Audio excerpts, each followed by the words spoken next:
Salut et bienvenue dans l'épisode 11 de ta fucking culture d'entreprise. Ici, on parle pas de culture corporate ou de bullshit RH. On parle de ce qui aligne, de ce qui performe et de ce qui fait gagner ou ce qui fait avancer. Moi, c'est Axel Orest, fondateur de Haxel, une firme extrêmement différente. Notre mission, transformer la culture et la communication en levier de performance. Chaque épisode, je reçois des leaders qui ont décidé de faire les choses autrement.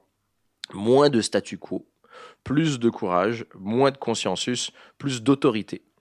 Parce que la culture, c'est pas un bonus, c'est la fondation. On va parler aujourd'hui de sujets explosifs et super intéressants comme avoir des employés ou non pour un entrepreneur, le mythe de l'entrepreneur heureux sur les réseaux sociaux, la forme physique au travail, puis le clash des générations entre milléniaux, Gen Z, Gen Alpha, Gen X. Qu'est-ce qu'on fait avec ça? Aujourd'hui, dans ta fucking culture en entreprise, je reçois Ludwig Laperle qui va arriver, qui arrive de manière majestueuse. Comme d'habitude. Oh, wow! Excuse-moi, je regardais. Seconde de plus, Excuse-moi, wow! Non, prends ton temps, arrive. Wow! Il fallait que je regarde dans l'écran ici, c'est magnifique. Oh là là là là là là! Très jaloux de. Très jaloux de son manteau. Tu me disais juste avant, c'est du coyote. Ouais. Shout out à tous les chasseurs. Et au coyote. Et aux coyotes. Merci d'avoir prêté leur fourrure. Ouais. Ce serait une discussion pour un autre podcast. Je trouve ça magnifique. Mon Merci. objectif, c'est d'avoir un beau manteau de fourrure d'un chasseur du Québec et du Canada. Ludwig, nous te connaissons, enfin moi je te connais très bien. Je suis un de tes plus grands supporters dans la business, dans la culture. Ce qui est souvent pas désagréable pour les gens quand je le dis, mais qui comprennent pas. Et avant de te présenter, quand je dis, ben non, mais Ludwig, ce qu'il fait, c'est bien et c'est bon. Il y a une culture d'entreprise, il y croit, il sait l'implanter, il a les résultats qu'il veut. Euh, je vois aucune once de choses négatives dans ce que tu fais, si ça te fait avancer, puis si ça répond à la mission dans laquelle tu es. Ludwig, peux-tu te présenter? Oui, ben écoute, je suis chasseur de tête. À la base, j'étais un vendeur. Puis j'ai suivi les opportunités. D'ailleurs, il y a un mot qui décrit ça, la sérendipité. En fait, c'est de l'opportunisme futé et candide. Donc, de simplement suivre les opportunités. Je fais du porte-à-porte, j'ai été vendeur B2B, je fais de la formation en vente. Puis éventuellement, les gens m'ont dit comme, est-ce qu'on pourrait t'embaucher ou est-ce que tu connais des gens comme toi? Puis là, ben, bien sûr, j'ai décidé de faire de la chasse de tête de vendeur. Mesures sanitaires sont arrivées, on a diversifié notre offre de service, puis aujourd'hui, ben, on est une petite équipe de chasseurs de tête. Commençons avec sa petite équipe de chasseurs de tête. On le sent, on le voit, et l'urgence ou la croissance est dans la grosseur de l'équipe. Puis j'aime que tu dises une petite équipe de chasseurs de tête. Est-ce que c'était un choix? Non, c'est juste parce que, en fait, jusqu'à 500 employés, on parle de petite entreprise. Hmm. Est-ce que, excuse-moi, ma question n'était pas claire. Est-ce que le nombre d'employés que tu as, puis je pense que ça Hmm. fait 2, 3 ans que tu existes, que combien de temps que l'Appel Corp, tu peux te dire, ah, là, on a une équipe qui est solide, ça fait combien de temps à peu près? Ben, écoute, c'est solide, c'est plutôt relatif parce que ce que je considère solide aujourd'hui, dans 2 ou 3 ans, peut-être que je vais dire que c'est Got it. pas. Fait que c'est très, très relatif ou subjectif, Hmm. mais plutôt relatif. Toutefois, je te dirais que ce qui a fait une différence, c'est d'être en mesure de développer du leadership dans mon organisation. Donc, d'avoir des personnes autres que moi qui sont des leaders dans mon organisation. Puis quand Yes. je parle de leader, je parle pas juste d'avoir du leadership Hmm. comme employé ou comme collaborateur, mais d'avoir du leadership comme manager en tant que tel. Donc, des managers qui sont aussi de bons leaders. Donc, est-ce qu'il y a un objectif de nombre d'employés où tu veux atteindre, où tu te dis, c'est important pour la croissance que j'arrive à là, où j'aimerais me rendre à là? Est-ce qu'il y a un objectif même mégalomane de nombre d'employés que tu aimerais avoir? Oui, l'enjeu avec ça, c'est que souvent les gens vont se fixer des objectifs de nombre d'employés par ego et non par utilité et non Hmm. par vision. Donc, il y a quand même une grosse nuance entre je veux avoir 100, 1000, 1 million d'employés parce que je veux avoir l'impression que le monde gravite autour de moi et j'ai besoin d'avoir ce nombre d'employés pour atteindre mes objectifs. Got it. Comment toi, tu as fait la différence? J'ai fait la différence en faisant des erreurs puis en tombant dans la catégorie de personnes qui sont dans l'ego d'abord. Puis par la Hmm. suite, quand j'ai mieux défini ce qui était important pour moi puis la direction que je voulais prendre, là, ça a été plus clair. Puis ça a changé de je veux dire que j'ai des employés à ben, je veux bâtir une équipe pour accomplir des objectifs communs qui sont ambitieux. Ça, important, puis on rentre directement dans la culture d'entreprise. On parle souvent de mission, vision, valeur. Moi, tout ce dont je parle, c'est quoi la direction, puis c'est quoi le cadre que tu te donnes. Tu viens de dire que il y avait de l'ego, donc il y avait un nombre d'employés. À quel moment, ou c'est quoi le oh fuck, je vais m'enlever de ça, je veux pas aller là finalement, je veux prendre cette direction. Qu'est-ce qui s'est passé? As-tu un exemple de ce qui s'est passé? Est-ce que c'est financier? Est-ce que c'est relationnel? Où tu t'es dit, on downsize, je me reconcentre sur cette nouvelle direction? Oui, ben écoute, en fait, j'ai réalisé qu'en 2023 et en 2024, j'avais fait approximativement le même chiffre d'affaires. C'est la première fois depuis que j'avais commencé que j'avais pas de croissance. Je stagnais à un certain revenu. Et c'est même un pattern qui est assez bien identifié. Mettons, je ne rentrerai pas dans les détails, mais il y a plusieurs étapes d'une croissance d'entreprise. Non, vas-y, rentre dans les détails.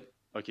Ben, disons, il y a ce qu'on pourrait appeler le 0 à 1 million. Dans le fond, le 0 à 100 000 est plus difficile que le 0 à 1 million. Tu sais, de 0 à 100 000, ben, il faut que tu apprennes à vendre tes services, il faut que tu apprennes à être à ton compte, il faut que tu apprennes à survivre. Quand tu es capable de faire 100 000, ben, tu travailles en malade, puis tu peux te rendre à 1 million avec un ou deux employés de support.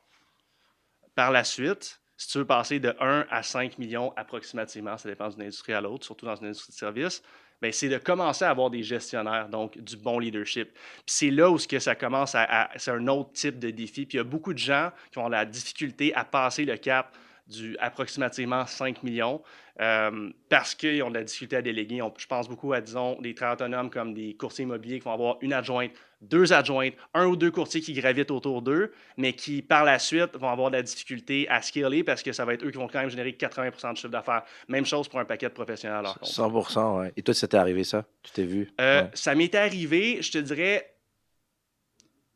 j'ai quand même été capable de déléguer plus tôt, donc j'ai pu faire des erreurs plus tôt, puis j'ai pu avoir certaines prises de conscience plus tôt également Hmm. que la majorité des gens qui, à ce niveau-là, par contre, je pense que j'ai été capable plutôt d'accepter le fait que si je vais embaucher des gens, ce ne sera pas parfait au début, qui vont faire des erreurs, puis que je vais devoir apprendre des erreurs qu'ils font, puis eux aussi, bien sûr, s'ils continuent dans l'aventure. Fait que ça, c'est une acceptation que je pense que j'ai faite quand même plus tôt, qui Hmm. est tout à mon honneur dans un sens. Absolument, ton erreur, ouais. Mais c'est d'accepter ça, tu sais. Puis je pense qu'un enjeu avec les professionnels, c'est que c'est des gens qui sont très travaillants, naturellement très travaillants. Je ne suis pas une personne qui est naturellement très travaillante. Il y a quand même une nuance.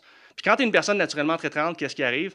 Tu veux te sentir que ton travail est valorisé. Hmm. Tu ronronnes quand tu sens que tu as fait un bon travail. Qu'est-ce qui arrive quand tu fais rentrer des gens qui ne sont pas au même niveau que toi? Ils n'ont pas la même qualité de travail, inévitablement, ce qui fait en sorte que ben, tu es insatisfait, tu as l'impression que tes clients vont percevoir que tu fais un moins bon travail quand tu délègues. Fait que là, tu t'embarques dans un cercle vicieux. Tu es dans une spin, ouais. Exact. Est-ce que tu as un exemple de moment d'erreur, puis tu sais, concrètement, un exemple où tu t'es dit, ah là, j'ai fait une erreur, je comprends pourquoi cet employé a fait cette erreur, puis je la recommencerai plus.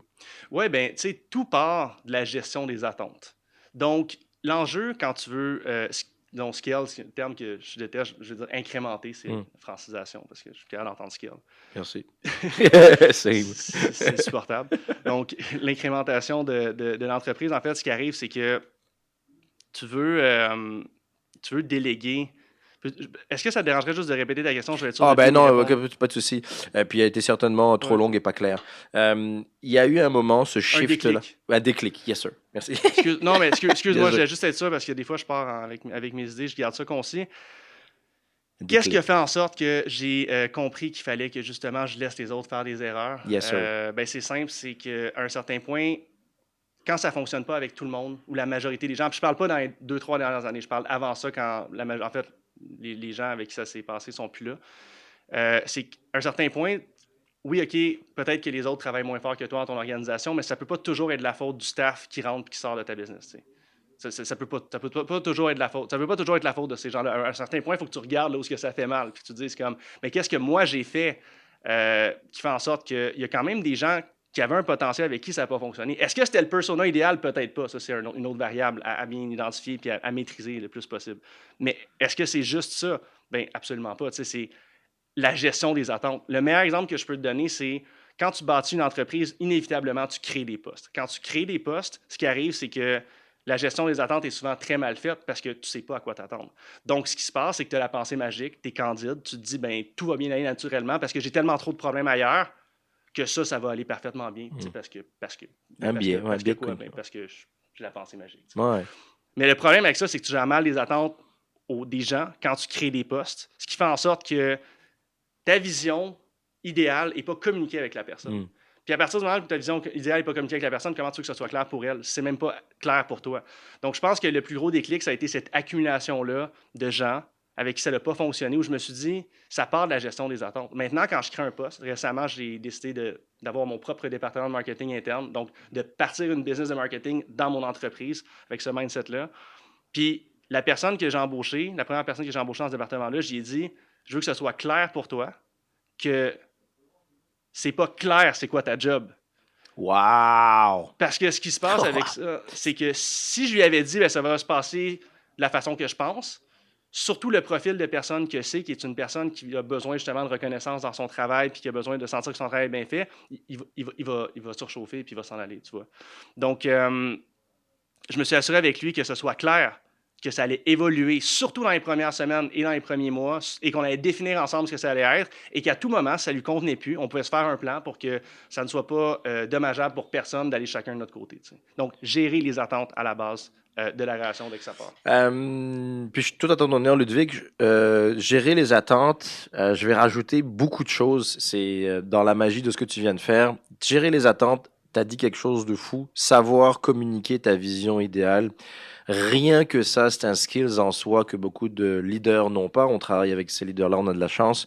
Ils ne comprennent pas l'importance de savoir communiquer la vision idéale. Est-ce que tu peux aider? Nous, on le fait, mais toi, si ils sont en face de toi, tu dis, Ludwig, pourquoi c'est important que je communique ma vision idéale? Et puis comment je fais ça? Qu'est-ce que tu leur répondrais?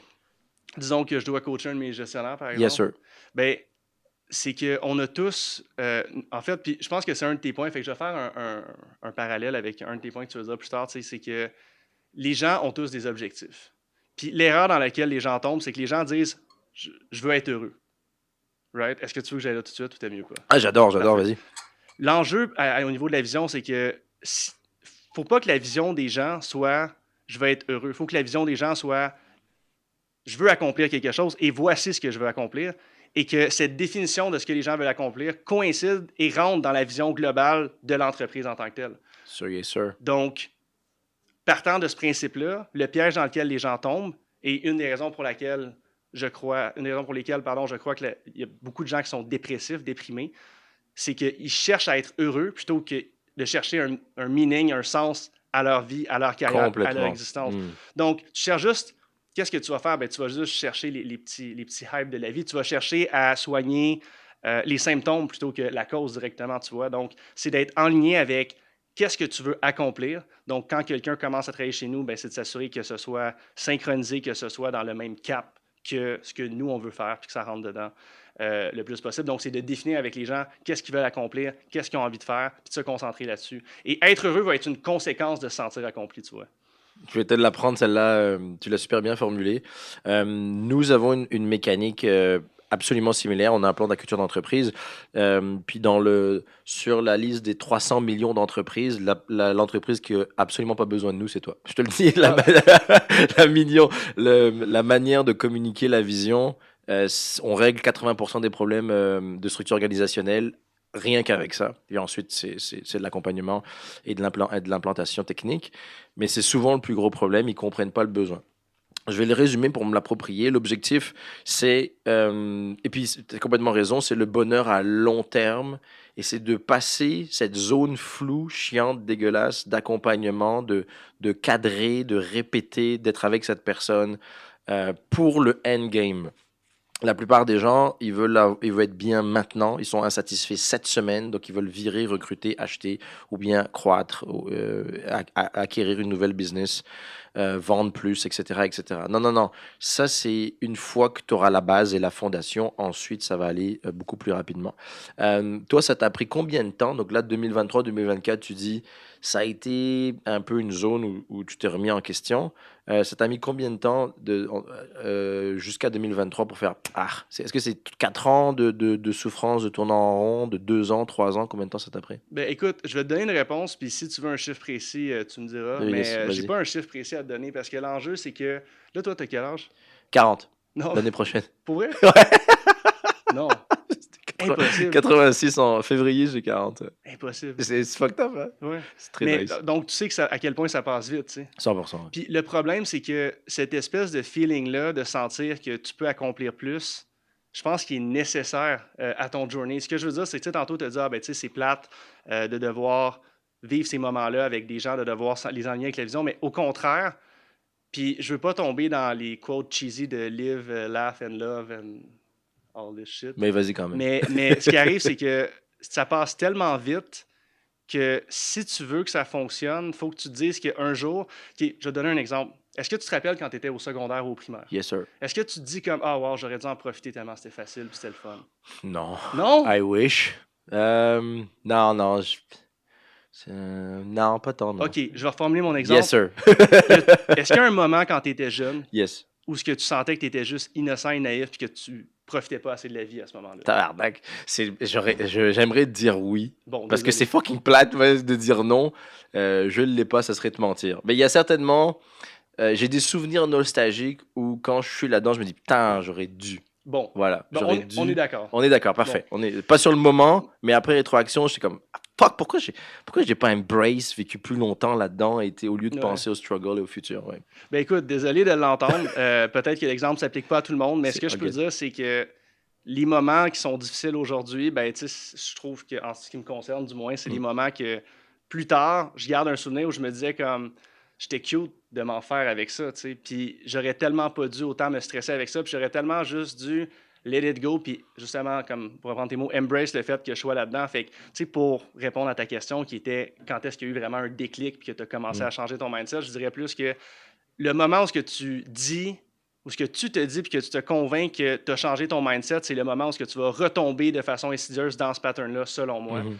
Puis je pense que de te rechallenger constamment à profiter de ce que tu es en train d'accomplir et des sacrifices que tu fais maintenant, c'est la façon la plus simple d'éviter le piège de retomber là-dedans. Piège dans lequel, je trouve, bien des gens qui connaissent un certain succès, disons financier par exemple, vont retomber. Des gens qui vont Absolument. être des belles personnes avec du succès qui vont tomber dans des mauvais patterns parce qu'ils vont penser qu'ils ont réussi. Mm. Mais en fait, c'est pas parce qu'ils ont réussi financièrement et qu'ils ont bâti un certain système que ce journey-là de travail sur eux s'arrête à ce moment-là, tu vois. Puis je reviens sur cet exemple, Ludwig, puis je salue ta sagesse. Parce que, non, pour vrai, c'est vrai que c'est pas le mot qui est collé sur ton front quand on te voit sur les réseaux sociaux. Wow, les Mais préjugés.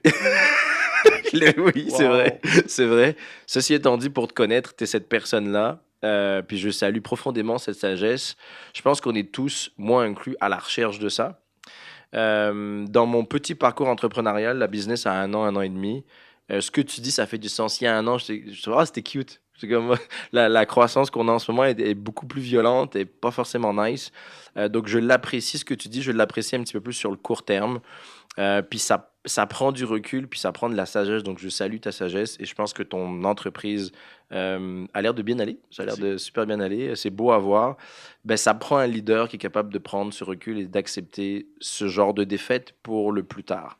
On s'entend que un entrepreneur veut tout de suite. Il a travaillé fort, il a sacrifié. Et là, il se dit, ben non, mais là, je pleure tous les jours. C'est pas pour pleurer la semaine prochaine. Je veux que ça change. Donc, il y a une espèce d'impatience. Comment toi, tu deals avec l'espèce d'impatience de... Puisque tu le fais super bien, le outcome de ce qu'on voit, ça a été de...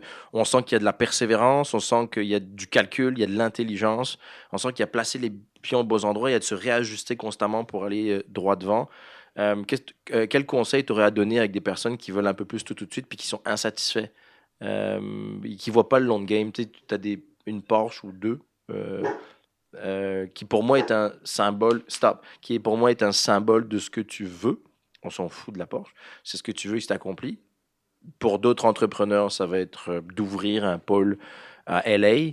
Quel conseil tu aurais à donner à ces gens-là pour éviter de regarder la semaine prochaine et focaliser sur comment vous allez arriver à là? Oui, ben écoute, avec plaisir, c'est mon département.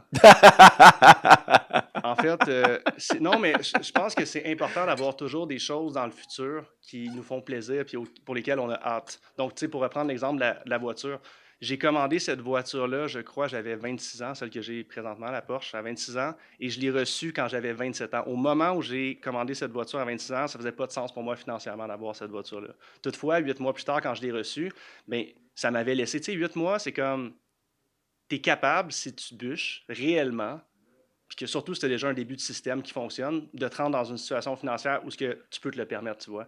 Donc, ce que j'ai fait, c'est que je me suis dit, ben dans 8 mois, j'ai ça qui arrive. Dans 8 mois, je ne veux pas être préoccupé par cette voiture-là. Puis là, ben ça m'a procuré cette excitation-là. Et j'ai fait quelque chose de similaire avec une nouvelle voiture que je me suis commandée il y a à peu près 2 mois. Je me suis commandé une nouvelle auto qui devrait arriver au printemps. Cette fois-ci, je te dirais, je pourrais me le permettre financièrement maintenant, mais je suis capable de recréer cet état d'esprit-là sans justement me dire que c'est parce que je dois faire les choses pour m'y rendre. Maintenant, ça m'encourage à en faire plus. Pourquoi? Parce que là, tu vois, je me suis acheté une Porsche. J'ai des collègues qui se sont achetés des Porsche ou des voitures de sport aussi. J'ai 2 collègues qui ont des Porsche. J'en ai un autre qui a acheté une voiture un peu plus sportive. J'en ai une autre qui s'achète la voiture qui est à son goût dans le moment présent aussi. Bref, je me dis, je veux qu'eux aussi puissent se le permettre. Fait que tu vois, c'est plus axé sur, ben là, je vais me permettre ça. Donc, puis entre-temps, eux ont eu accès à la même chose que moi. Donc, je veux que ça continue ainsi, tu vois. Fait que là, tu vois, le motivateur est plus axé sur la L'équipe, le vision groupe, le exactement. vision, exact. Fait que voilà. Plus que perso. Ça serait un tricks. J'adore ce que tu proposes. Je vais sûrement l'avoir. Il y a un tricks de se mettre dans une position où tu n'as pas le choix. Tu peux pas back down. Exact. Tu te mets dans une position où elle arrive. Donc, la signification de l'apport, je l'aime beaucoup. Elle arrive dans 8 mois. C'est quoi financièrement que je dois faire pour que dans 8 mois, ce ne soit plus un Exact. problème? Ça, c'est un moteur d'action. Est-ce qu'il y a la peur de ne pas y arriver? Ben, tu sais, c'est normal d'avoir peur. Je pense que, tu vois, c'est drôle parce que je me disais, qu'est-ce qui me fait. Tu sais, l'autre jour, en fait, quelqu'un m'a posé la question, qu'est-ce qui te fait peur, tu sais? Puis avant, ce qui me faisait peur, c'était d'être fou.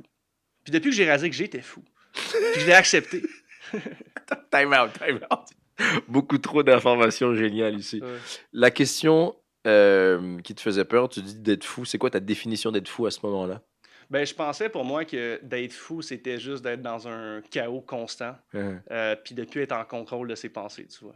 Ah ouais, ben Puis oui. éventuellement, j'ai juste réalisé que, ben, tu sais, on est dans un chaos constant qui est vraiment pas si pire que ça. Un chaos qui est très superficiel. Il n'y a jamais vraiment grand-chose qui se passe Hmm. réellement dans le monde de si grave. Oui, il y a des guerres, mais si Pas tu en regardes, Amérique du Nord et pas au Québec. mais Ouais. oui, et si tu regardes la proportion des endroits dans le monde où il y a des guerres versus la proportion dans le monde des endroits qui sont paisibles, on n'a jamais été dans une époque aussi calme qu'aujourd'hui, toute proportion Absolument. gardée. Donc, oui, ok, je suis pas en train de rien enlever aux choses plates, mais comme, c'est pas la Tout deep. va bien. Ouais. Ouais. Fait que, pour en venir à ce que tu disais, Définition de fou. euh, Et là, tu as réalisé que tu étais fou. ouais, mais tu sais, je veux dire, je pense pas être diagnostiqué de quoi que ce soit Non. encore. Et là, tu t'es dit, ça va bien. Plus de Ben peur. oui, exact. Puis je me suis dit, tu sais, que je sois diagnostiqué quelque chose ou pas, je vais pas aller voir un psychologue pour me le dire. Puis ma vie va bien, puis mes relations interpersonnelles vont bien aussi. Donc, quand c'est pas brisé, tu le répares pas, Tu I le guess, là, répares ouais. pas. Et là, t'as plus peur de rien? Ou peu, Non, mais en oui, tout j'ai cas. peur de quelque chose. J'ai peur de quelque chose.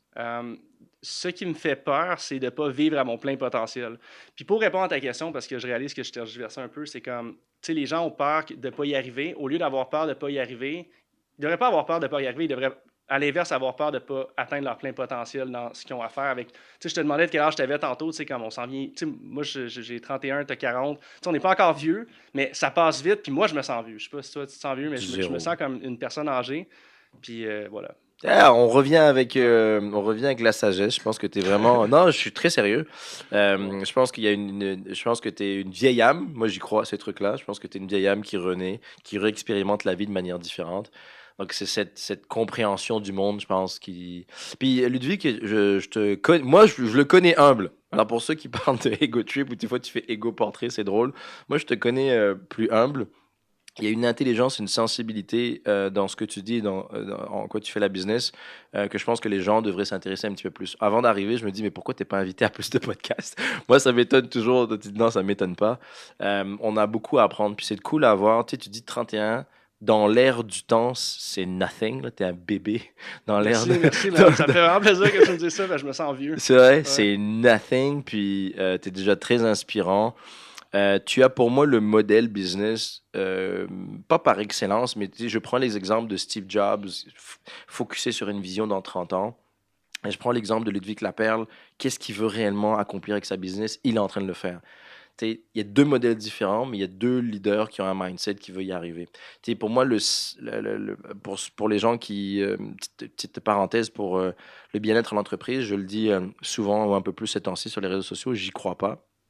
euh, dans le sens où c'est pas au leader et au gestionnaire d'implanter la responsabilité du bien-être des employés. Ceci étant dit, un leader comme Ludwig, qui me semble être très connecté avec ses employés, ou même à l'inverse, un Steve Jobs que tout le monde savait que c'était un trou de cul, dans les deux cas, les gens aimaient travailler avec ces gens-là. Alors, il est où le bien-être là-dedans? Il n'y a pas de bien-être, c'est juste j'accompagne la vision, elle me plaît, j'ai envie d'y aller, j'ai envie d'y accomplir. Donc, le plus rapidement, cher leader, vous allez avoir cette direction singulière, concrète, qui connecte avec vous. Qu'est-ce que vous voulez vraiment d'un business? Le plus rapidement, vous allez rendre vos employés heureux parce qu'ils vont vous accompagner et ils vont être motivés de vous accompagner et ils vont avoir vouloir de la performance pour vous accompagner. Ça a été un pansement. Petite parenthèse, il y a eu les années 90, 70, 90, où ça a été les boomers, où on s'en foutait du bien-être, une espèce de récession du travail, puis il y avait du monopole. Good. Ensuite, on a vu dans les milléniaux, on était un peu malheureux, je fais partie des milléniaux, c'était pas évident. Le bien-être, c'était important, on se fait cracher dessus, on n'est pas assez payé. Good. Revenons un peu à la base, puis l'objectif, c'est d'être entre milieu, d'être entre les deux, de l'histoire des entreprises ou des visions d'entreprise ou des leaders.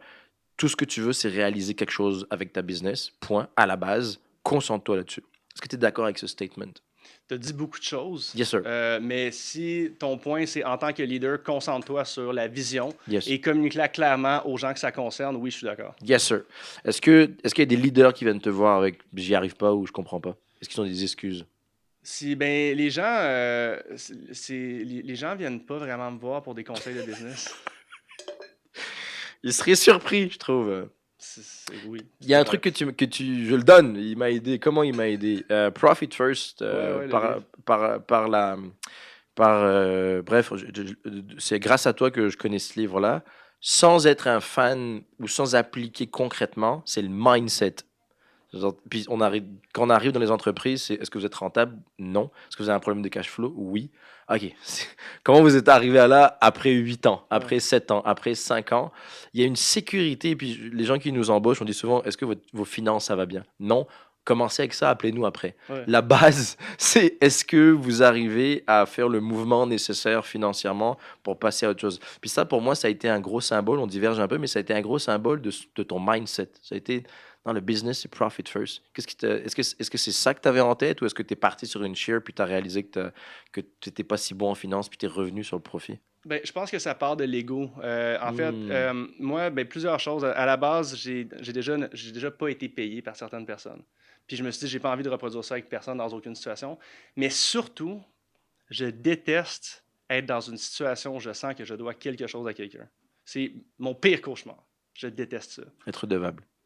Exact. Mais être redevable, je veux dire, pas dans le sens de tu m'as rendu service, puis je l'apprécie, puis Hmm. comme t'as pas d'attente, tu Hmm. l'as juste fait de bonne foi, ou encore on a eu un échange de service et tu étais satisfait. Non, je veux dire, tu dois de l'argent à quelqu'un. On va appeler un Hmm. chat un chat, là, comme Hmm. tu dois de l'argent à quelqu'un. Devoir de l'argent à quelqu'un, c'est mon pire cauchemar. Je déteste me mettre dans cette position-là, puis je le suis plus. En fait, je pense pas l'avoir déjà été parce que j'ai jamais toléré ça. Hmm. Je trouve que c'est humiliant de mettre dans une position avec une autre personne où ce que tu dois de l'argent. Je parle pas d'exception où Hmm. les gens prennent, par exemple, des ententes parce qu'ils ont des enjeux financiers, puis ils Hmm. le disent. Je parle de gens qui se cachent. Hmm. Je parle de gens qui ne répondent pas au téléphone, de gens qui oublient, qui essayent d'oublier qu'ils ont des dettes. Je trouve que c'est humiliant, puis moi, ça part de là. Je vais être à l'opposé de ces gens-là.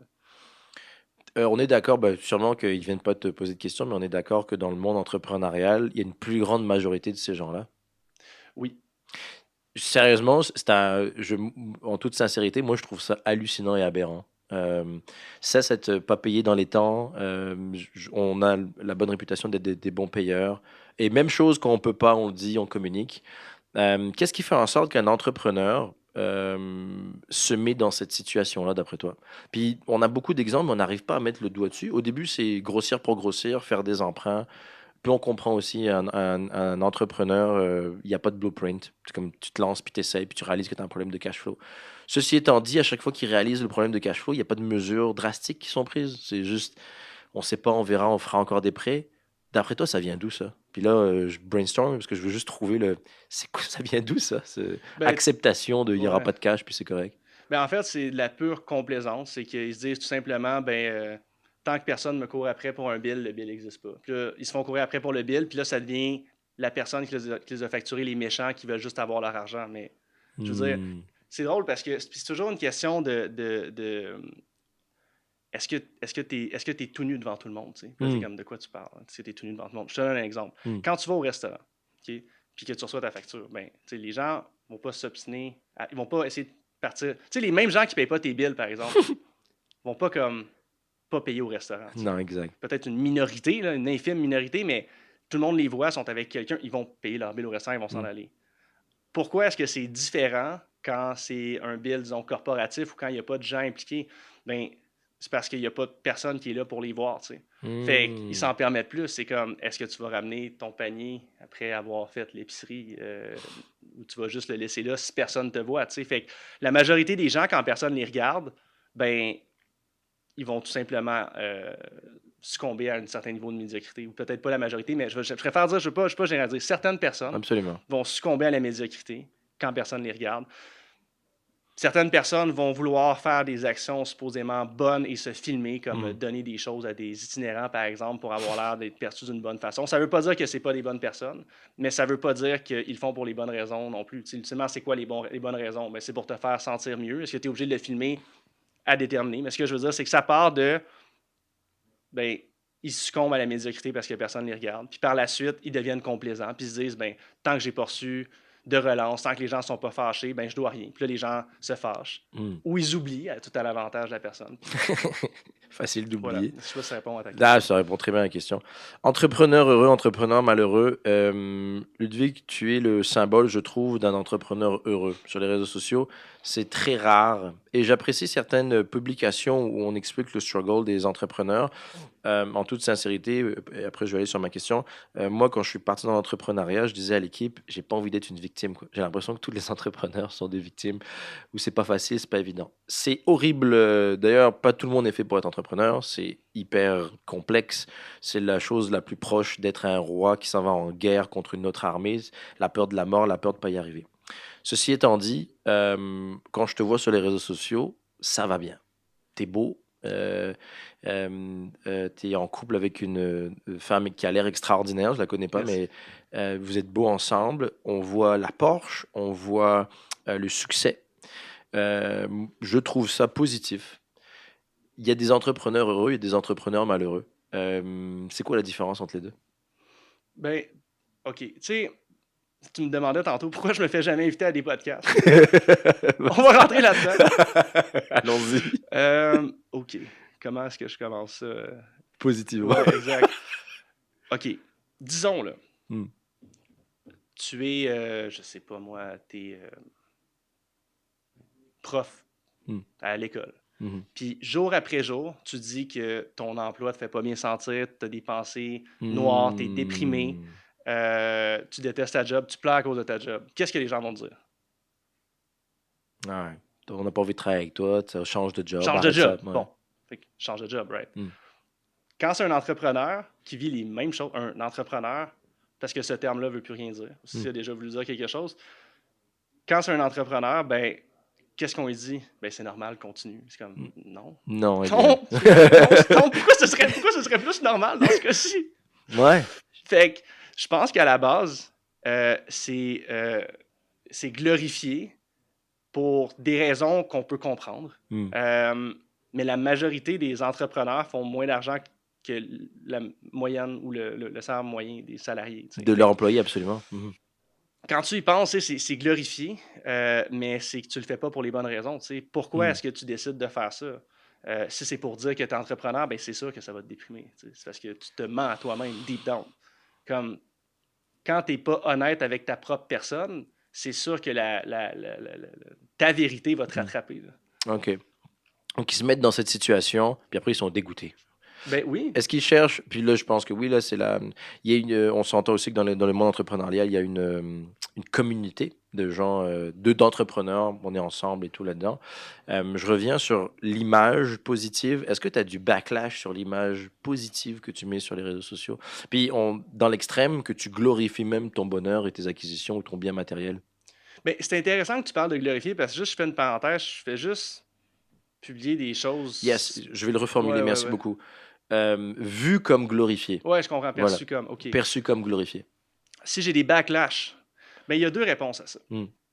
Il y a la réponse factuelle, puis il y a la réponse, si on veut, Marketing. marketing. Non, mais comment je pourrais bien décrire ça? Il y a la réponse vraiment factuelle, puis il y a la réponse, si on veut, instinctive. On va appeler ça comme Let's ça. go. C'est pas tout à fait le bon terme, mais tu vas voir ce que je veux dire. Dans les faits, c'est arrivé dans la dernière année, puis ça arrive moins dans les dernières semaines, mais c'est arrivé peut-être 4, 5. C'est pas le chiffre exact, je veux pas que mes vendeurs me chicanent, mais comme. Ça arrive peut-être 4 ou 5 fois qu'il y a des vendeurs dans la dernière année qui disent à des vendeurs qu'ils ne voulaient pas travailler avec nous à cause de moi. Hmm.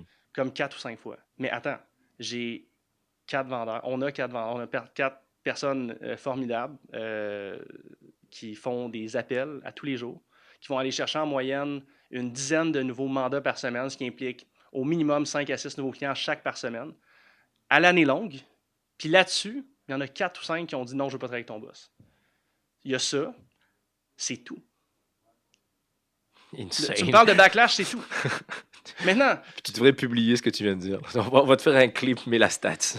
c'est out of character, man, parce que l'affaire, c'est que moi, ce que quelqu'un que je ne connais pas pense de moi, tant que je reste intègre à ma propre personne, ça ne me dérange pas. Là où ça vient me déranger, puis là où j'ai décidé de me modérer à certains égards, c'est quand ça affecte le travail de gens que je respecte et qui sont importants pour moi. Quand mes vendeurs ont commencé à me dire « Hey, dude, comme on est d'accord avec ce que tu dis, mais fais attention parce que ça affecte notre travail. » J'arrête immédiatement. Je Wow. supprime. Je m'en fous. C'est pas une question de comme je le laisse par ego parce que non, Non. vous êtes plus important qu'une stupide publication sur un réseau social. Donc, moi, c'est là où je mets mes limitations. Puis, c'est intéressant, je vais juste faire une autre parenthèse. Please. J'ai fait une conférence vendredi dernier. OK?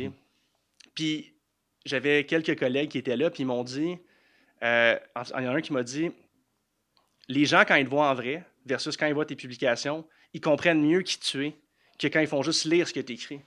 Et si les gens qui réagissent mal à ton contenu te voyaient en personne dire ces mêmes choses-là, la grande majorité aurait une perception différente de toi. Puis j'ai trouvé ça intéressant parce que les gens décident comment ils ont envie de définir ta personnalité, ton identité à travers des publications sur les réseaux sociaux, alors que c'est un spectacle. Tu sais, quand tu écoutes un film, c'est pas comme, hey, comme je sais pas si tu as entendu parler d'un film québécois, je pense que c'est Aurore l'enfant martyr, la fille qui jouait ça dans le temps, il y a comme, je sais pas, 60, 70 ans, se faisait comme persécuter parce qu'elle jouait la mère d'une fille qui était qu'elle torturait dans un film, puis les gens n'étaient pas contents. Mais c'est un peu la même chose avec les réseaux sociaux, à un moins grand, avec peut-être un petit peu moins d'intensité, parce qu'on s'entend que c'est plus représentatif de quitter, mais il y a des choses que je publie qui sont une exagération, des choses que je publie des fausses que je suis même pas d'accord à 100%, mais je me dis, c'est une pensée que j'ai eue, j'ai envie de la laisser aller comme ça, puis c'est pas that deep. Là. Non. Puis Parce les qu'il y a gens décident de l'interpréter de Il y la a façon une qu'ils veulent. volonté quand même d'être un peu Exact. provocateur dans ta Bien pensée, sûr, dans bien ta, sûr. dans ta, Bien sûr. ta pensée spontanée. Bien sûr. On rentrera pas dans malheureusement ce que j'aurais envie, on a moins le temps, dans l'image. J'ai parlé avec quelqu'un, puis d'accord ou pas d'accord, moi Elon Musk, quelqu'un que je respecte, j'ai pas d'opinion politique, j'aime beaucoup sa vision et ce qu'il est en train de créer. Et il y a eu un petit backlash sur LinkedIn. Puis il m'expliquait des arguments, la personne sur LinkedIn, puis je dis, et d'où ça sort ça? Et il m'a répondu de ses publications sur Twitter. Puis là, je lui ai dit, attends, est-ce que tout ton argument est basé sur ces publications sur Twitter? Il m'a dit oui, d'aplomb. Et là, j'ai abandonné. Je suis OK, mais attends quoi? C'est ça qui t'amène à comprendre tout ce qu'il fait dans la vie. Donc c'est comme on arrive à. C'est bizarre un peu que les gens prennent les réseaux sociaux aussi sérieusement. Tu peux en prendre puis en laisser. Tu sais. Ouais, je suis d'accord avec ça, je suis d'accord avec ça. Ouais, mais tu peux pas. Okay. C'est bizarre de se faire une opinion concrète là-dessus. Je trouve, pour faire la transition, que la nouvelle génération, en tout cas, c'est ce que je vois moi de mon côté, a un petit peu plus même les milléniaux voient un petit peu plus de recul sur. Attends, les réseaux sociaux, c'est pas tout. Je fais cette transition parce que je regarde la nouvelle génération, les Gen Z. Je les trouve un peu plus allumés sur les valeurs, la vision, créer sa propre valeur, apprendre. Moi, j'ai des frères en bas âge qui m'ont montré une maturité, même une déconnexion par rapport aux réseaux sociaux. Ils savent la limite. Et j'ai adoré deux de tes publications, une en particulier où tu parlais de... Tu as des personnes de cette nouvelle génération qui travaillent plus. et une publication où tu es allé donner une conférence dans la conférence que tu as faite, où tu as réalisé qu'ils étaient plus connectés avec toi. Est-ce que tu vois une vraie différence et oui ou non, quelle est la différence? Et qu'est-ce que tu aurais comme conseil à donner aux entrepreneurs qui embarquent cette nouvelle génération et qui sont, comme toutes les générations de toutes les années, de tout l'univers, oh mon Dieu, ils sont différents, ils vont moins travailler. Oui, ben d'abord, chaque génération, ça va toujours être le même That's it. pattern, tu sais. Ultimement, le comportement d'une génération est en réaction au comportement des autres générations. Ouais, ouais. Donc, à un certain point, tu peux même anticiper la prochaine génération va se comporter comment, tu sais. Donc, tu vois un certain comportement d'une génération à une autre qui dicte un peu comment l'autre va, des fois à l'inverse, tu sais, par Mm. opposition ou des fois par influence, peu importe. Je dirais, tu sais, la grande différence entre les milléniaux et les générations Z, c'est que ben, les milléniaux, on a grandi dans une phase où on est passé si on veut, de ne pas avoir une quantité illimitée d'informations dans nos mains, à avoir accès à ça, puis être capable de s'en servir, tu sais, Mm. bien. Tandis que les boomers, ben, peut-être un peu moins bien Mm. en général, sans vouloir généraliser. Tandis que les générations Z n'ont pas vécu le avant. Donc, ils ont cet accès illimité-là à l'information qui fait partie de leur identité. Puis ce qui est intéressant avec ça, puis tu sais, il y a des gens qui disent faut pas se comparer à d'autres personnes. Ben, je pense que tu peux te comparer à d'autres personnes, mais avec qui tu as envie de te comparer, tu sais. Mm. Puis c'est quoi ton objectif derrière ta comparaison? Puis je pense qu'il y a quelque chose que les réseaux sociaux permettent de faire, c'est que ça peut être une ressource pour les gens, euh, avoir des comparables. Mm. Je te donne un exemple. Mettons que tu es un gars de 16, 17 ans, puis sur Instagram, ben, tu vois des gars de 20, 22, 23 ans Mm. qui disent qu'ils sont multimillionnaires, que ce soit vrai ou pas. Si tu vois ça puis tu te dis ça me parle, ben c'est beaucoup plus facile pour toi de dire ben je vois la valeur de travailler que le millénial qui n'a pas grandi dans ce même contexte-là avec une quantité limitée d'informations qui venaient de ses parents, son entourage, de ces gens-là. Puis après ça, il y a l'Internet qui est arrivé, mais on voit, je pense, ben pas l'Internet, mais la haute connectivité, si on veut, on voit l'utilisation de cette source illimitée d'informations-là différemment parce qu'on a Yes. vécu le avant. Mm. Je suis d'accord avec toi, ils sont plus éduqués. Tu es capable d'avoir des conversations plus sensées avec les Gen Z sur les réseaux sociaux, ils Ouais, sont plus éduqués. Ils ont compris aussi le concept de c'est un miroir. D'ailleurs, beaucoup de générations qui parlent de matrixer, que ce ouais. soit les anglophones ou francophones, ils parlent de on est matrixé. Ils ont 16-17 ans, puis ils savent qu'ils se font avoir par les réseaux sociaux. Moi, je la trouve fantastique, cette nouvelle génération, et je pense que c'est absolument le futur. Et le petit point, pas le bémol, mais je trouve que la génération milléniale, donc ça a été radio, télé, CD, cinéma, 80s, 90s, puis après Internet, et juste après réseaux sociaux. C'est pour ça qu'elle est un peu foquée, je trouve, cette génération-là. C'est où, quoi? C'est la carrière. C'est là où je suis d'accord avec toi que le boomer était plus heureux parce qu'il n'avait pas tout ça. Et Ouais. je trouve que le Gen Z est plus heureux parce qu'il sait la direction, puis il rentre là-dedans. Donc c'est une génération un petit peu bâtard, je trouve. Finissons par... pour finir là-dessus, faites confiance à la nouvelle génération. Si vous leur donnez une bonne direction, pour le faire en entreprise, ils aiment travailler. Là où ça les saoule, ils changent de travail et ils ont raison, c'est quand vous n'avez pas réécouté le podcast, c'est quand vous n'avez pas cette vision claire, quand vous n'êtes pas sûr de vous, quand vous ne les sécurisez pas dans leur travail, dans leur mindset et vous ne les amenez pas à devenir une meilleure personne, ils vont aller voir quelqu'un d'autre pour le faire. Shout out à Jade et Guillaume Saint-Pierre qui ont deux entreprises, ont moins de 25 ans, à succès, quelques millions, qui ont eu la sensibilité, l'humilité de se remettre en question en communication pour faire des formations avec nous. C'est la nouvelle génération. Ils se remettent en question, ils se challengent avec les outils, ils réapprennent. Pas beaucoup d'ego. Comment je fais pour être meilleur? Moi, elle me fait halluciner cette nouvelle génération. Je suis un petit peu jaloux. Pour la dernière question, puis ça a été le tollé de cette année. Cette année, tu as été banni. Pas banni, en tout cas, tu as été. Je sais pas, peut-être que tu as été banni. Il y a eu quelque chose, tu as fait une publication qui Mm. s'est retrouvée sur d'autres publications. Moi, je suis arrivé après la guerre, je t'avouerai, j'ai pas suivi ça. J'ai juste vu que les gens qui copiaient-collaient ta photo dans des commentaires, c'est là où moi je t'ai tagué et apparemment tu es famous. Et les gens m'ont raconté ce qui se passait sur LinkedIn cette semaine avec Ludwig Laperle. C'est cette fameuse photo où tu as mis un petit banc de workout et je sais pas qu'est-ce que ça disait. Je vois la photo, je vois workout, je vois recrutement, je me dis ah, red flag. Genre, à mon avis, il y a eu de l'interprétation.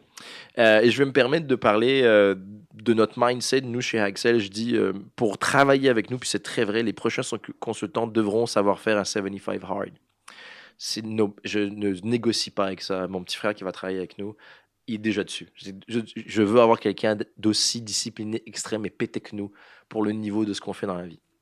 Et là, une personne m'a interpellé, m'a dit, ouais, mais si la personne, elle est pas en shape, elle prend pas soin d'elle, elle est plus fat, une femme, en progression, j'en ai rien à foutre, elle va faire son 75 hard, je vois pas c'est quoi le problème, c'est la culture d'entreprise dans laquelle je veux que cette femme a, et je pense que ça va l'aider. Il y a une première réaction qui est, mon Dieu, tu discrimines le physique. Je dis, ah, pas du tout. Pas du tout, pas du tout. Je m'en fous complètement. C'est juste le mindset que je veux pour accomplir ce qu'on fait au plus haut niveau. Ça prend aussi être bien dans son corps. Si cette personne est très bien dans son corps et elle fait un 75 hard et elle perd 0 poids, je m'en fous complètement. C'est pas mon problème. Mais c'est que ça va arriver intrinsèquement quand tu vas être discipliné puis tu vas faire un 75 hard. Ça va arriver. Toi, tu as eu ce super backlash d'avoir mélangé RH, forme physique. Et je t'avouerai, je sais même pas c'est quoi la publication. Je sais juste que ça s'est retrouvé sur un groupe RH Facebook. Ça a été la tollée de la semaine pendant 10 jours et je pense que tu as dû l'enlever, cette publication. C'était quoi cette publication? Et qu'est-ce que tu voulais dire dans cette publication? Ben, écoute, veux-tu que je la sorte? Ouais, oui, ah ben oui, Parce que, si pour tu vrai, l'as, là, j'adorerais. je me Ah, tu l'as rappelle. gardé? Ben, c'est sûr, je l'ai quelque part parce qu'elle a été publiée dans une couple de forums. Faut juste que je la retrouve. Ok, est-ce que je peux la lire? Please. Je vais lire la publication.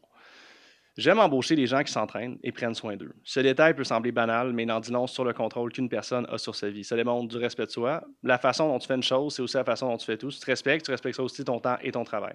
De la discipline et de la rigueur. Faire ce qui doit être fait, même quand c'est difficile, sans attendre des résultats immédiats, savoir gérer ses émotions, une vision claire. Agir aujourd'hui pour un futur meilleur, avoir foi dans le processus. Puis là, il y a une photo de moi qui dit critère d'embauche, prends soin de toi. Mhm. Donc oui, effectivement, ça a fâché plusieurs personnes. Mon but, c'était pas de fâcher personne. Est-ce que Absolument. c'était d'avoir une approche un peu provocative? Oui. Mm. Est-ce que je m'attendais à ce que les gens soient aussi fâchés? Non. En fait, ce que j'ai dit, j'aime embaucher des gens qui s'entraînent et prennent soin d'eux. Est-ce que j'ai dit que je n'embauchais? Est-ce que j'ai dit que je n'embauche pas de personnes qui ne prennent pas soin d'eux? Non. Non. C'est pas, tu sais, c'est comme je te dis, Axel, tu as des beaux cheveux. Mm. Moi, j'ai eu 2 greffes, man. J'ai pas des beaux cheveux comme toi. Puis si tu me dis, ben non, si quelqu'un me disait, ben les cheveux de Ludovic sont moins beaux que les cheveux d'Axel, je serais comme, agreed. Puis j'ai pas de contrôle sur mes cheveux tant que ça. OK, j'ai fait des greffes, mais je le contrôle pas, tu sais. Puis c'est un peu le même discours. Des fois, tu sais, mettons, le fameux gag, il y a des femmes qui disent qu'ils ne dateraient pas des hommes petits, mais un homme peut pas dire à une femme qu'il ne daterait pas des femmes un peu plus dodues, même si elles ont un certain contrôle là-dessus. C'est ça l'enjeu, en fait. C'est comme, c'est pas parce que je dis à quelqu'un, je t'apprécie, que ça enlève quoi que ce soit aux autres personnes. Tu vois. Absolument. Puis c'est ce que j'ai trouvé dommage en application, c'est que ça enlève rien aux gens qui prennent pas soin d'eux. En fait, les gens peuvent décider d'adhérer à prendre soin d'eux s'ils viennent travailler chez nous, un peu comme tu as dit d'une façon différente peut-être pour moi.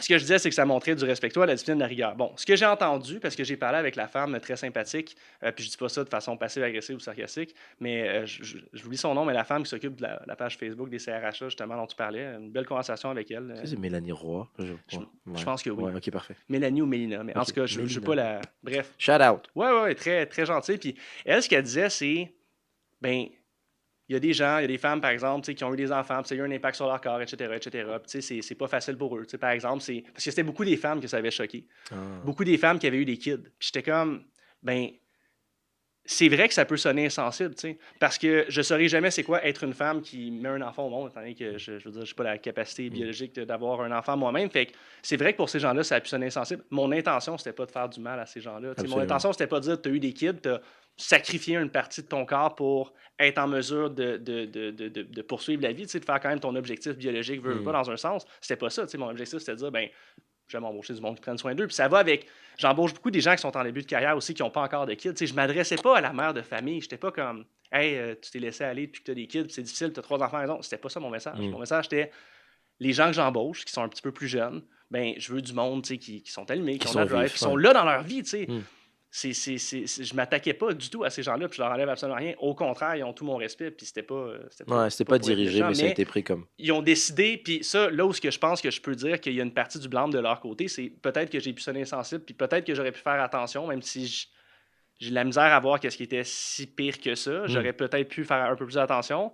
Ce que je trouve dommage, c'est que ils ont décidé de m'attribuer des intentions, de choses que je n'ai pas dites. Je n'ai pas dit, je vous aime pas parce que vous êtes comme ça. J'ai dit, j'aime mieux ça. Comme toi, je sais pas, moi, tu sors avec ta copine, je sais pas quel âge elle a, mais elle a à peu près ton âge. Je veux dire, si elle était plus vieille que toi, ça veut pas dire qu'elle est. tu détestes les femmes qui ont 10 ans de plus que ta copine. C'est juste que tu as envie d'être ta copine qui a X années. That's it. C'est tout. Fait que Ouais. ça enlève rien aux autres. Fait que, Non, j'entends. Je dois aussi, non pas que j'aime être à la guerre contre LinkedIn, mais j'aime quand même ça, les fights sur LinkedIn. ouais. Il y a eu des bons penseurs, mal. Ah, moi, ils m'ont énervé, eux, qui ont pris position là-dessus, puis j'ai trouvé ça très dommage. Donc, attention à, encore une fois, la prise de position dangereuse sur LinkedIn. Je peux comprendre, bien évidemment, maintenant que tu me l'expliques, je comprends dans quelle position elles étaient. Ce que je trouve très dommage dans ce que tu expliques, là je m'adresse à tous les leaders, et attention s'il vous plaît, les CRHA, les RH, quand on arrive en entreprise, on voit qu'il y a, il y a de la pensée positive pour que tout le monde se sente bien. Je le dis, je le répète, je le dis en entreprise, donc tous les gens avec qui on travaille ne seront pas surpris. On n'est pas là pour faire plaisir, on est là pour exécuter la vision du leader. Bien sûr, la vision, l'entreprise va aussi vite que son leader. Donc, si lui, c'est un imbécile qui prend pas soin de lui, qui a un gros ego, qui gère pas ses finances, c'est pour ça que l'entreprise va pas bien. Ceci étant dit, s'il se donne les meilleures chances pour y arriver, il recrute des gens, il recrute des DRH, il recrute des directeurs des opérations. L'objectif, c'est de l'aider à exécuter sa vision. Je vais même plus loin. C'est dans sa vision. Il veut des gens avec des six-packs. Il faut la respecter. Je dis, je le répète, le leader met ses couilles sur la table quand il commence une entreprise. Sans être une victime, il y met de sa vie, de son énergie pour réaliser le rêve d'autres personnes qui vont mettre l'argent de côté, qui vont peut-être évoluer en carrière. Il y a beaucoup de choses qu'un leader fait qui n'est pas pris en compte, et même je vais attaquer même quelques CRHA où oui mais le leader il devrait, oui mais il est toxique. Ben, il est toxique parce qu'il est stressé, parce qu'il doit gérer 4 comptes, parce qu'il y a une croissance qu'il ne peut pas contrôler, parce qu'il n'a pas fait de bons recrutements. Donc c'est très rare en fait finalement qu'on arrive dans une entreprise qu'on a un leader toxique. En fait ça arrive jamais. Quand on arrive finalement il est juste stressé. Donc faites attention à faire passer tous les gestionnaires, faire passer ce que le monde vous dit de faire qui est bon pour la société versus qu'est-ce que le leader veut. Donc je vais même prendre cet exemple concret. S'il arrivait, et je comprends que sur les réseaux c'est pas quelque chose que tu devrais dire forcément, ça va polariser, mais si dans votre entreprise il y a un leader qui dit tu sais quoi, moi j'aime ça, qu'on s'habille en rouge. C'est fucking important. Ça veut tout dire pour moi. D'ailleurs, je recrute pas si les gens s'habillent pas en rouge. Bah, faut le respecter. Si t'es arrivé à là, on peut le challenger, on peut lui poser des questions. Ouais, mais à un niveau de croissance, tu sais qu'au Japon, c'est pas forcément vu. Gareth, mais jusqu'à qu'on arrive à là, j'aimerais qu'on respecte ma vision. Faut aller dans son sens. Rien que ça va baisser son niveau de stress et son niveau de pression. Enfin, des gens qui veulent juste aller dans la direction que je veux. Aussi farfelu qu'elle soit, qui est je veux des abdos, je veux que tout le monde fasse du CrossFit une fois par semaine. Je veux qu'on finisse tous à midi un vendredi parce que c'est important que tout le monde se repose le vendredi après-midi. Quel que soit ce que le leader veut, ça va aller beaucoup plus vite si vous l'écoutiez que si vous allez... non, mais dans la société, on fait pas ça. On s'en fout. C'est une je répète, c'est une autocratie l'entreprise, c'est pas une démocratie. Donc, la petite parenthèse, c'est effectivement, faites attention à ce que vous dites sur les réseaux sociaux et comment vous l'affichez. Je suis d'accord. Puis, tu sais, si je peux enchaîner, comme j'assume ce que j'ai dit. Puis, je le pense, dans le Ben sens oui, que ben oui. j'embauche des gens qui correspondent à une certaine démographie, ça n'enlève rien aux autres. Mm. Mais ça n'enlève rien à des gens qui ne correspondent pas à ça. Mais ultimement, je suis d'accord avec toi. Tu sais, on parle d'entreprises privées Absolument. où on définit les choses, on est clair avec les gens. Puis, je trouve qu'il y a un peu d'hypocrisie aussi. Je trouve que souvent, les mêmes personnes qui vont crier à l'injustice, ça va être les personnes qui vont discriminer le plus. Je vais te donner un exemple. Ceux qui se disent souvent bien pensantes, puis donc ouvertes, puis qui ne discriminent pas, c'est les premières qui, dans la rue, vont prendre leur sacoche quand un homme noir va passer à côté d'eux. Puis ils vont avoir certains comportements comme ça. Tu vois? Fait que je pense qu'il faut faire attention à l'hypocrisie. Ça n'enlève rien au fait que je ne voulais pas blesser personne. Absolument. Avec personne. C'était pas du tout mon intention. Parce que je suis pas une personne méchante. Comme je veux pas de mal au monde. C'est juste... Mais est-ce que je veux que les gens se réveillent puis regardent où ce que ça fait mal? Oui. Puis je pense que c'est peut-être pour ça que je suis pas souvent invité à des podcasts. Puis je vais te dire un truc, délit de faciès. Je le dis dans la caméra, ceux qui vont écouter ce podcast vont pas être surpris. J'avais dit à l'équipe quand ils m'ont envoyé, il faut la retrouver. Je vais faire quelque chose, je vais la republier exactement mot pour mot avec mon image. Cette publication, ouais, je vais le faire le test. Là, j'ai prévu de le faire. Pourquoi? Parce que t'es plus bronzé, tu penses que les gens vont réagir différemment? Non, je pense que c'est un délit de faciès. Je pense que c'est une accumulation. Moi, j'ai déjà publié, je crois pas le bien-être en entreprise, j'ai eu aucun backlash. Alors, mais je pense que tu dis, toi, aujourd'hui, je crois pas le bien-être en entreprise, tu vas en avoir en saleté. tu vois ce que je veux dire? Tu vois, mon objectif, c'est vraiment de recréer, Fais-le. Ouais, de republier mot pour mot et de mettre l'équipe, parce qu'on s'entraîne, en train de s'entraîner. Non, mais Euh, attends. Si tu veux faire ça, t'es mieux de mettre. Excuse, je vais pas te non, faire non, vas-y, chier, vas-y, vas-y, mais jusqu'au si bout. tu veux le recréer puis le faire pour vrai, faut que tu mettes une photo de toi qui est similaire à celle que j'ai mise. Parce que sinon, c'est de la triche. C'est Ah, pas je la vois ce même que tu veux dire, je chose. vois ce que tu veux dire. Non, faut que Ouais. tu recrées l'expérience Donc, comme. ça serait quoi Ben oui. d'avoir. Vas-y, Je t'enverrai la coach-moi. photo. Ok, mais ça serait de reproduire cette photo, genre Ouais, d'avoir un ben, poids. similaire. Ok, C'est parfait. juste parce que si tu prends ton équipe, c'est différent parce que, comme je te disais tantôt, les gens réagissent différemment en société que quand c'est un Hmm, individu. C'est pas je la vois ce que même tu veux chose. dire. Tu n'auras pas le même résultat. La photo, il est pour quelque chose, Comme puis un ego trip devant le miroir. Genre, je suis au gym parce que je lève, puis là, je prends une photo, puis je fais la ça publication. peut être ça. Hmm. Peut-être que ça va être pire. Je t'enverrai la photo, mais je Yes, pense sir. que ce serait bien que si tu veux réellement faire ça, ben, of course, you do you. Je veux dire, Ouais. je suis pas en train de. Je suis pas ton Attends, gestionnaire des j'en ai réseaux une. sociaux. Est-ce que je peux prendre ta photo puis mettre ma face dessus? Genre, pour vrai, là, du collage. Fais-le, man. Genre, du collage, ce serait Ouais. sick. Genre, Fais-le. je serais associé à Fais-le. toi pour toujours. Genre, Fais-le. Tout ce que je dis, c'est que si tu veux réellement ouais. avoir le vrai test social, Ouais. mettre d'autres personnes, ça va. Moi, les Ouais. gens commentaient que ma photo avec le petit poids minuscule, ça faisait. Il y a beaucoup de gens que ça l'a fâché. Fait que c'est juste. Si tu veux vraiment avoir ta vraie réponse Hmm. puis avoir un résultat représentatif, c'est un détail quand même important. Ok, cool, parfait. Mais Je suis vais. gossant, mais. Ouais, non, Ouais. j'aimerais vraiment reproduire Essaye-le. l'exercice sociologique parce que j'ai vraiment l'impression que c'est un délit de faciès. J'ai l'impression que tu représentes, comme je parle de l'entrepreneur heureux, la Porsche. Moi, ce que je représente, c'est mon chien. Puis, genre, tu sais ce que je veux dire, je suis en longboard, puis j'adore la vie. Je suis extrême, mais. Donc, c'est là où je veux prouver mon point de vous juger. Pas la publication, vous jugez l'humain. Ouais. C'est ça mon point. C'est comme, non, ben jugez pas l'humain. Genre, si vous jugez la publication, il faut juger l'humain, faites pas ça. Merci, très cher, d'avoir été présent, Plaisir. Ludwig. C'est triste qu'on ait si peu de temps. C'était le 11e épisode de Ta fucking culture d'entreprise avec Ludwig Laperle. Merci d'avoir été avec nous. Abonnez-vous sur YouTube et Spotify. Si vous avez aimé, commentez, partagez. Merci du support. Bisous, bye. Bye, Ludwig.